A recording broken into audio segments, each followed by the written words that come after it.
Buat kalian yang ngerantau dan kos, kalian harus dengerin cerita ini. Jadi ada satu cowok ini namanya Brian. Dia lagi kuliah, dia ngerantau, dia ngekos.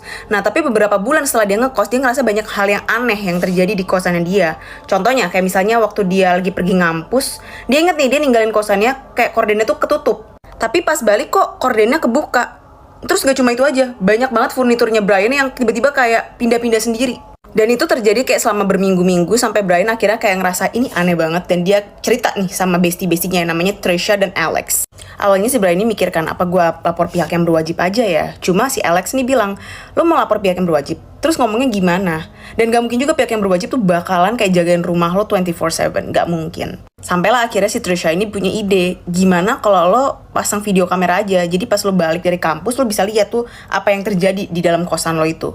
Akhirnya Brian kayak, ide bagus tuh. Dia belilah video kamera, dan tiap dia mau ke kampus tuh dia pasang. Tapi selalu gak ada apa-apa yang terjadi. Sampailah suatu hari Brian pulang dari ngampus, seperti biasa dia buka tuh video kameranya dia review lah, dia lihat apa yang terjadi di dalam kosannya dia selama dia ngampus. Dan kalian tahu apa? Dia ngelihat ada cewek masuk ke dalam kamar kosannya dia, mindah-mindahin barang, bukain korden yang selama ini ditutup sama Brian.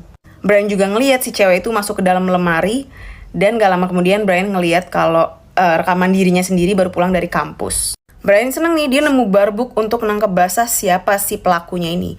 Dia langsung telepon temennya si Trisha itu, dia ceritain semua. Dan Trisha tuh kayak sempat bengong, terus dia ngomong, Brian, di rekaman itu si cewek itu masuk ke dalam lemari lo kan? Dia sempat keluar nggak? Terus Brian kayak, hah? Dan gak lama kemudian telepon keputus. Cewek itu masih ada di dalam lemarinya Brian sampai Brian pulang. Dan malam itu juga kampus digemparkan karena ada berita Brian dibun-bun dan sampai sekarang gak ketahuan siapa pelakunya. Jadi moral of the story adalah buat kalian yang ngekos, kalau kalian merasa ada hal yang aneh dan janggal di kosan kalian, kayak mendingan cabut aja deh, gak usah cari tahu deh, lebih baik gak cari tahu daripada tahu.